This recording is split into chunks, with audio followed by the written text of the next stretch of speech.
नमस्कार, welcome my channel धर्म से जुड़े मधु। आज हम जानेंगे श्री हनुमान चालीसा के बारे में। कुछ चीज़ें हैं जो जाननी ज़रूरी हैं और उन्हें अपनाना ज़रूरी है। और हनुमान चालीसा है, हनुमान पूजा है, तो आज के इस युग में ये बहुत ज़रूरी है, क्योंकि हनुमान जो है वो जीवित देवता के रूप में माने गए हैं। उनकी जो शक्तियाँ हैं वो कहीं न कहीं अस्थायी रूप से जीवित है। उनकी शक्तियों में बहुत ही बड़ी, क्या कह सकते हैं, बहुत बड़ी शक्ति है उनके पास। और उन शक्तियों का प्रादुर्भाव आप सभी जानते ही होंगे। तो जितनी जल्दी हनुमान जी सुनते हैं उतनी जल्दी सभी देवी देवता तो सुनते नहीं हैं। तो उनकी पूजा करने से सारे हमारे जो बिगड़े काम होते हैं वो बनने तो लगते ही हैं। हमें जो शत्रु जो हमें परेशान कर रहे होते हैं उनसे भी हमें थोड़ी राहत मिलती है। और कहीं ना कहीं जो निगेटिविटी जो हमारे ऊपर जो छाई हुई रहती है उनसे भी हमें छुटकारा मिलता है। तो हर तरह से श्री हनुमान चालीसा जो है वो काम करती है, तो आप इनको आजमाएं। कहा जाता है कि अगर श्री हनुमान चालीसा को आप 11 बार या 21 बार लगातार और किसी अच्छे शुभ नक्षत्र में शुक्ल पक्ष में शुरू करते हैं, शुभ मुहूर्त में शुरू करते हैं, किसी मनोवांछित फल के उद्देश्य को ले करके, संकल्प वगैरह ले करके, तो उसके रिजल्ट हमें ज़रूर मिलते हैं। तो चलिए आज इसी के बारे में हम जानेंगे। तो सबसे पहले हम जानते हैं कि श्री हनुमान चालीसा की रचना किसने की और कब हुई और क्यों हुई। तो चलिए आज हम आपको बता रहे हैं। तो श्री हनुमान चालीसा की रचना जो थी वो तुलसीदास ने की। वो अकबर और बीरबल के जब साम्राज्य का जब था तभी तुलसीदास ने श्री हनुमान चालीसा की रचना की थी। वो ऐसे हुआ था कि जब तुलसीदास जो थे वो अकबर के साम्राज्य में आए थे, बस यूं ही भ्रमण करने हेतु। तो वो तो पहले से उनकी ख्याति बढ़ी हुई थी, तो उनकी ख्याति जो थी वो अकबर के पास पहुंची। तो अकबर ने संदेशा भिजवाया कि आप जाइए अपने दासों से कि जा करके तुलसीदास जी को यहाँ पे लेके आइए।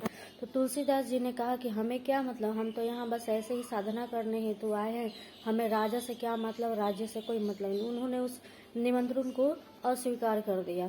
तो इस बात से अकबर को बहुत ही बुरा महसूस हुआ। तो उसने दासों को भेजा और उन्हें जबरदस्ती जंजीरों में बांध करके ले आने का आदेश दिया। तो उन्होंने लाया, तो फिर वही तुलसीदास ने भी वही बात कही कि हमें इन सब से क्या मतलब, आपने हमें क्यों पकड़ कर लाया है। तो अकबर ने कहा कि क्या तुम्हें अपने ज्ञान पर इतना घमंड है कि तुम्हें मोह माया से, चीज़ों से कोई माया नहीं है, इतना ऐश्वर्य चीज़ों से कोई मतलब नहीं है। तो उन्होंने कहा कि जी नहीं, मुझे इन सब चीज़ों से कोई मतलब नहीं है। तो उन्होंने कहा कि ठीक है, हम तुम्हारी परीक्षा लेते हैं कि तुम जिन भगवान की इतनी रात दिन माला जपते हो, क्या वो तुम्हारी मदद करने आते हैं। तो उन्होंने तुलसीदास जी को एक काल कोठरी में बंद, अंधेरे में बंद कर दिया पूरी। तो जब उन्होंने बंद किया तो वो आधी रात का समय था। तो आधी रात में ही बंदरों ने इतने विषम रूप से बंदरों ने धावा बोला महल के ऊपर कि हर जगह त्राही त्राही मच गई थी। तब बीरबल ने कहा कि महाराज, आप इनका देखना चाहते थे, इनके प्रभु की शक्ति देखना चाहते थे और जो आप देख रहे हैं। तो अकबर को भी महसूस हुआ कि नहीं, कुछ तो बात है। तो उन्होंने उनको जेल से रिहा करवाया और रिहा करवाने के बाद उनसे पूछा क्या कारण है कि आज तक मेरे साम्राज्य में जिन बंदरों ने कभी दस्तक न दी हो, आज उन्होंने त्राही त्राही मचा दी। तो उन्होंने कहा कि जब आपने मुझे काल कोठरी में बंद किया था तो मैंने श्री हनुमान जी का स्तुति करना शुरू किया और उनके लिए अपने मन से मतलब पूरा रोया। मतलब कह सकते हैं कि मैंने उनके आगे बहुत ही प्रार्थना की कि मुझे यहाँ से बाहर निकालिए। मेरी साधना में मेरी जो है, कह सकते हैं कि एक तरह से विघ्न आ रहा है। तो बस जैसे मैं रोते रह रहा था और लिखते जा रहा था। देखिए, ये मैंने कुछ पंक्तियाँ लिखी है, ये 40 पंक्तियाँ लिखी है। और जैसे ही 40 पंक्तियाँ मेरी पूरी हुई वैसे ही बंदरों ने धावा बोल दिया। तो इसका मतलब यही है कि प्रभु ने मेरी मदद की। तो ये जो 40 पंक्तियाँ यही चालीसा है, ठीक है। ये जो 40 पंक्तियाँ हैं वही चालीसा है। उसी को संस्कृत में अवधी भाषा में कहा गया है चालीसा। 40 को ही चालीसा कहा गया है अवधी भाषा में। तो हनुमान चालीसा जो है वो अवधी भाषा में है। उसी तरह दुर्गा सप्तशती जो है वो संस्कृत में है। तो सप्तशती का मतलब क्या होता है? 700। तो दुर्गा सप्तशती की जो बुक होती है, जो किताब होती है, उसमें 700 मंत्र है, 700 श्लोक दिए हुए हैं।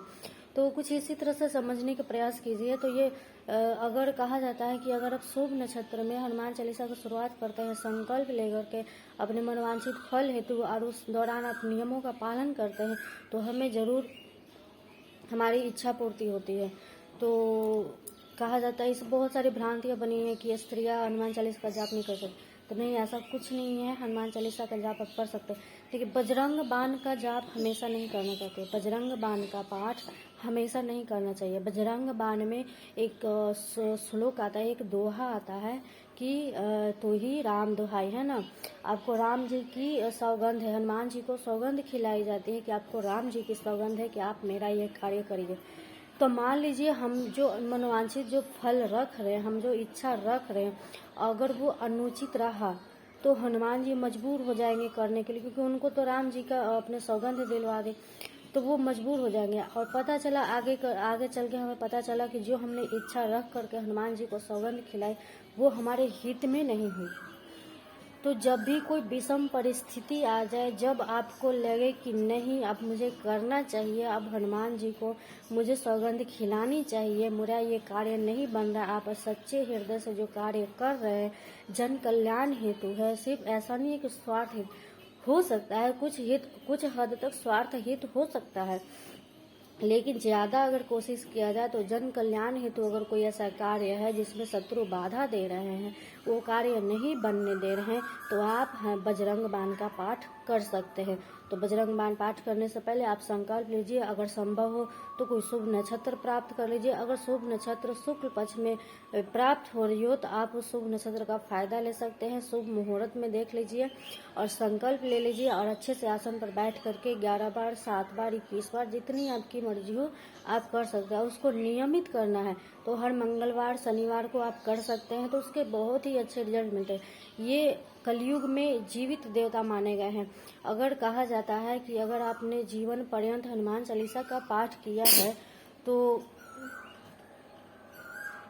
जो बड़े जो ज्ञानी जो है वो कहते हैं कि हनुमान चालीसा जो है वो प्रीत बाधा को भी दूर करते हैं। हनुमान चालीसा में साफ साफ लिखा हुआ भूत पिशाच निकट नहीं आवा, तो वो कहीं ना कहीं हमारी रक्षा जरूर करते हैं। हमारे और जो चारों ओर जो आभा मंडल है, उस आभा मंडल को बिल्कुल वो एक तरह से सुरक्षित रखते हैं, सुरक्षित रखने का कार्य करते हैं। ठीक है, यहाँ पे एक और पॉइंट आती है कि श्री हनुमान चालीसा, एक सेकेंड,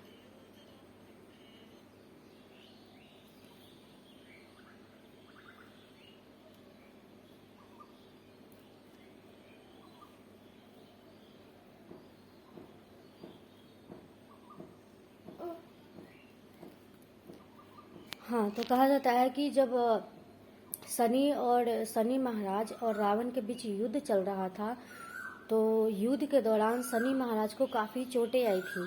तो उस समय श्री हनुमान जी थे वह वहां पर उपस्थित हुए और उनके जख्मों पर उन्होंने सरसों का तेल लगाया था, जिससे उनको बहुत ही आराम मिला था।